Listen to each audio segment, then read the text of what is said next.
na minha opinião, irreconhecível pelo que o Internacional vinha fazendo nesses últimos 16 jogos, jogando bem, equilibrado. Deu muita liberdade para o meio de campo do Flamengo jogar. O Gerson parecia que estava jogando o jogo do Zico. Thiago Maia e Fernando não estavam bem, né? São jogadores importantes uma liberdade assim que o Flamengo estava tendo no meio de campo, de construção. Então, merecidamente foi o resultado no primeiro tempo. Fala pessoal, sejam muito bem-vindos ao Flamengo em Forma e agora vamos acompanhar as últimas novidades sobre o Mengão, como a imprensa paulista vem repercutindo. A reação do Denilson já explica um pouco ali como eles estão analisando essa grande vitória do Mengão para cima do Internacional da Renata Fã. Inclusive elogiaram demais a postura de ambos os times, em especial do Mengão, que jogou muito bem. Já havia sido uma grande partida lá no Beira-Rio, né, no primeiro jogo do Campeonato Brasileiro, lá do primeiro turno, jogo que foi adiado, enfim, aconteceu há pouco tempo. Agora mais um jogão no Maracanã, um público muito bom para esse grande jogo, duas equipes ali brigando na parte de cima da tabela. O Flamengo jogou bem, fez 3-0 já no primeiro tempo. No segundo caiu um pouco o nível, o Internacional voltou muito bem, diminuiu para 3-1 e depois 3-2, enfim, um grande jogo. Certamente as duas equipes estão contentes com os rendimentos de seus jogadores. É isso que vamos acompanhar, vamos ver o que eles falaram a partir de agora. Pedimos que deixe o like, que inscreva-se aqui no canal, assim você não perderá nenhuma novidade sobre o Mengão. Agora, sem mais enrolação, vamos pro vídeo. É claro, o link do jogo aberto estará aqui na descrição para que vocês possam acompanhá-los na íntegra. Michael! Ô, Michael! Ô, gigante, hein? Ô, Michael! Aí no segundo tempo, o Inter até renasceu, e eu acho legal que tem que mostrar raça, reação. Mas ficou 3-2, horror, como é que perde aquele gol? O título brasileiro, o Internacional foi até o Maracanã encarar o Flamengo pelo Brasileirão. Sem Borré, suspenso, o Colorado precisava da vitória, enquanto o Flamengo, já garantido na próxima edição da Libertadores pelo título da Copa do Brasil, jogava sem tanta pressão. O início do jogo dava a sensação de que a partida seria equilibrada. A primeira finalização perigosa foi de Everton Araújo. Do lado do Colorado, Bruno Tabata parou em Rossi. A partir daí só deu Flamengo. Bruno Henrique teve a chance de fazer o primeiro, mas Rocher impediu. Pouco depois, cobrança de escanteio de De La Cruz. E Léo Ortiz testou bonito para abrir o placar. Porque às vezes o jogo tá bloqueado, como o jogo do Fortaleza foi, por exemplo. Um jogo bloqueado, um jogo difícil, que por mais que a gente tenha chances, não foram chances claríssimas de gol. E às vezes a bola parada desbloqueia essa chance. Então, super importante, treinamos essa semana. Pouco depois, Gerson cruzou de 3 dedos e Plata cabeceou no travessão. No rebote, Michael fez o segundo do Fla. Ainda na primeira etapa, Wesley foi até a linha de fundo e cruzou para Michael fazer o segundo dele no jogo e o terceiro do Flamengo. Os jogadores estavam em todo momento onde tinham que estar, com uma liberdade grande, né, de movimentos e de relações curtas entre eles. Com 3 gols de vantagem ainda no intervalo, muitos acreditavam que a segunda etapa seria tranquila. Mas em apenas 18 minutos, o Internacional voltou para o jogo. O Wesley do Internacional recebeu pelo lado esquerdo, levou para a faixa central e bateu no canto direito de Rossi para diminuir. O segundo gol foi de Ener Valencia. O equatoriano completou um cruzamento de Bernabé para colocar fogo no jogo. Acreditaram até o final que podiam reverter o placar mesmo de 3-0. A resposta rubro-negra saiu dos pés de Plata, que finalizou para a boa defesa de Rocher. O empate do Inter poderia ter saído com Ener Valencia. O atacante bateu no contrapé de Rossi, que fez a defesa. Aos 41, mais Inter. Após sobra na pequena área, Bruno Henrique bateu na saída de Rossi, mas o goleiro fez a defesa. O último lance de perigo do jogo foi do Colorado. Rohel, por muito pouco, não empatou a partida. No fim, vitória do Flamengo por 3-2. Com o resultado, o Internacional não tem mais chances de conquistar o Brasileirão e perdeu a invencibilidade de 16 jogos. Já o Flamengo ultrapassa o adversário na tabela de classificação e se prepara para encarar o Criciúma. Vamos para Criciúma para fazer um jogo do mesmo nível que fizemos de hoje, fizemos o mesmo nível que fizemos no Cuiabá contra o Fortaleza e tentar vencer, que essa camisa ela exige vencer. Nós alimentamos o sonho sim da possibilidade de vencendo hoje, podendo ficar vivo na briga, porque é assim que a gente vive, né? A gente tem os objetivos a curto, médio e longo prazo e a gente vive de objetivos conquistados e buscados, né? A possibilidade de se encerrar hoje, mas foi um grande ano, temos ainda o desejo de colocar o clube na mais alta posição possível do campeonato. não vou reclamar, não serei ingrata, não serei injusta. Campanha acima do esperado, 16 jogos sem perder, felicidade e, acima de tudo, tranquilidade. E é o seguinte, fica a lição, tomar 3 gols, uma equipe tão concentrada, tão forte, tão preparada como o Inter está hoje, não é normal. Mas fez 2 no segundo tempo, poderia ter empatado, poderia ter tomado o 4º gol também. Agora fica a lição de que ninguém é invencível, que cada jogo é uma história. E o Flamengo, a coletiva do Felipe, ele deixou a letra. Treinamos muito, nos comprometemos, os jogadores sabiam o que tinha que ser feito e no primeiro tempo fizeram. Ele até minimizou, tomamos 2 gols. Não é legal não, era melhor 3-0, Felipe. Agora, ganhou, 3 pontos na conta do Flamengo. Até porque que se deixa o jogo se arrastar, a fase que o Internacional vinha jogando ia complicar a vida do Flamengo. O Flamengo, você vê que no segundo tempo, até por uma questão física, não sei se foi o Léo Ortiz que falou em relação à questão física, que o time é difícil você manter aquela pressão e volume de jogo que foi feito no primeiro tempo. O Internacional sentiu.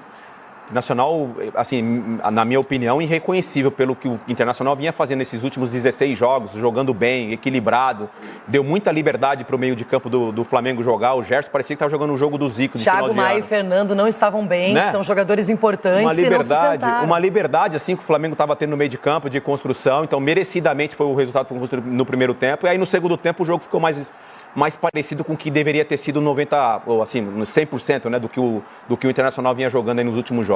Mas está jogando, mobilizado, enfrentou um Inter que estava invicto a 16 jogos, 15 ou 16, né? 16 jogos, eu acho, invicto a 16 jogos, e o Flamengo, né, passou o carro no Inter no primeiro tempo, depois quase deu mole no segundo, mas quebrou a invencibilidade do Inter mais um bom jogo, né? 2 jogos do Brasileirão entre Flamengo e Inter, 2 bons jogos, né, Mauro? Bom dia, bem-vindo. Bom dia, Alain. Bom dia, André. De fato, né? Eu acho que isso é uma notícia importante, né, para o torcedor do Flamengo, né? Depois de acomodação, houve acomodação em 2022 depois dos títulos. Aliás, eu critiquei muito isso e até hoje tem torcedor que acha que o Dorival caiu porque eu critiquei, como se eu tivesse esse poder, né? Se eu tivesse esse poder de mudar as coisas no Flamengo, o futebol brasileiro ia mudar tanta coisa que, nossa, acho que não ia sobrar quase nada. E pouca coisa realmente se salva. Mas eu acho que é um absurdo. É a mesma coisa que o Botafogo já fosse campeão brasileiro, né? Poderia ser se não tivesse tropeçado aí em vários jogos que empatou com times mais fracos, e ele jogasse de sacanagem contra o Inter, contra o Palmeiras. Não, se é campeão, você tem que se dar o respeito, você tem que entrar em campo para defender o seu título, cara. Ficar apanhando. E o Flamengo 2022 fez isso. Ano passado, sem ter sequer vaga assegurada, o time se desmobilizou contra o São Paulo e só não ficou na fase preliminar da Libertadores porque o Botafogo não derrotou o Internacional. Se o Botafogo pegaria a vaga, o Flamengo ia ter que jogar lá com o Bragantino e tal, para chegar na fase de grupos, que foi um absurdo. Já era o Tite. E o time, com técnico novo, se desmobilizou para perder jogos que custaram a chance de ser campeão. E no último jogo, que era só sacramentar a vaga.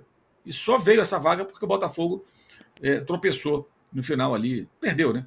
A chance de superar o Flamengo, que foi derrotado pelo São Paulo no último jogo. E o detalhe, o São Paulo já tinha derrotado o Flamengo, né, na final da Copa do Brasil, vencendo do Rio e empatando no São Paulo, e nem assim os caras tiveram vergonha para jogar para valer, com empenho, tudo. Foi um jogo modorrento do Flamengo, como tantos outros. E não é o que a gente está vendo. Ontem houve um segundo tempo que o time, de fato, caiu, acho até que é um pouco no misto do calor e da intensidade muito grande do primeiro tempo. Algumas questões defensivas, provavelmente, que existem. Acho que o Rossi não foi bem, mas o Léo Pereira também não foi bem. E também acho um exagero as críticas ao Rossi. Não acho que ele seja um goleiro nota 10, mas o primeiro gol, se ele faz a defesa ali, seria um defesaço. Não chamo de uma falha. Acho que era a bola, se ele tivesse mais bem colocado, saísse um pouquinho antes, porque o Wesley, ele anuncia que vai chutar. É óbvio que ele vai chutar. Ele tem feito gols assim. Então, quando o De La Cruz praticamente só cerca e ele corta, estava na cara que ele ia bater naquele canto. Se ele se antecipa um pouco, ele poderia fazer defesa, acho eu. E o bom goleiro tem que estar atento a esses detalhes. Mas seria uma defesaça se ele consegue ir lá buscar aquela bola no canto. Não acho ter sido fácil. No segundo, acho que erram ele e erra o Léo Pereira, o Ener Valencia faz o gol. Mas não foi só isso, né? Teve atrapalhada do árbitro, porque aquela jogada tinha que ser interrompida. No momento que ele tem uma trombada do árbitro com o Plata, a jogada tem que parar. Só a central do apito que acha que não. Falei com outros árbitros que também dizem que tem que parar. E o Klaus parou, né? No jogo do Atlético com o Fluminense, houve uma situação semelhante, o Klaus parou o jogo. É até um ponto importante o pessoal entender. Hoje, pela regra, pelas recomendações, o árbitro não é neutro. Gente, se fosse neutro, a bola bateria nele e seguiria o jogo, certo? Ele é neutro? Não.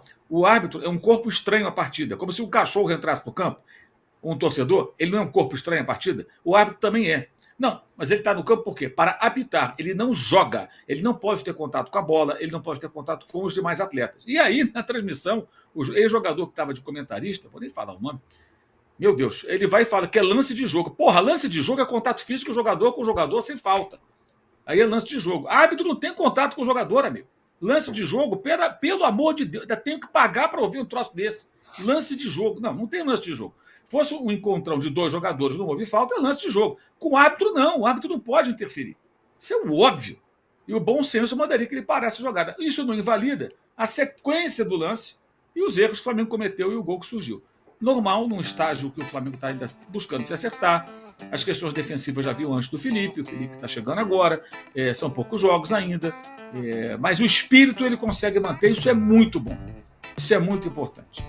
O time competindo, gostei da escalação, não teve mamãezada botar Gabriel. O Gabriel já vai ter o presente dele contra o Vitória na última rodada, vai jogar, vai ser preservado, tudo indica, contra o Criciúma, porque está pendurado, né? Então fica de fora, joga como titular contra o Vitória. O Vitória já escapou do rebaixamento, então é um jogo só para o Flamengo tentar manter ali uma terceira colocação, caso esteja ainda nessa posição até lá. Então tá aí, né, um pouco da análise do Mauro. A gente viu também no começo ali a Renata e o Denilson analisando um pouco, né, e elogiando até a postura do Flamengo aí. Geralmente a imprensa paulista ali busca uma maneira de criticar, né, dessa vez elogiaram demais o trabalho do Felipe, que já vai montando o Flamengo para 2025, certamente o Flamengo vai chegar voando, muitos jogadores voltando, né, mais cedo a gente viu também um pouco, tava dando uma olhada sobre a volta ali, a previsão da volta do Pedro, que deve voltar lá pro meio do ano, deve voltar lá pro meio do ano, inclusive o Felipe Luiz falou um pouco em relação a isso, né, a volta antecipada do atacante rubro-negro. O Flamengo deve ir no mercado para contratar um novo centroavante, já que o Gabriel vai meter o pé, provavelmente jogará mesmo no Cruzeiro.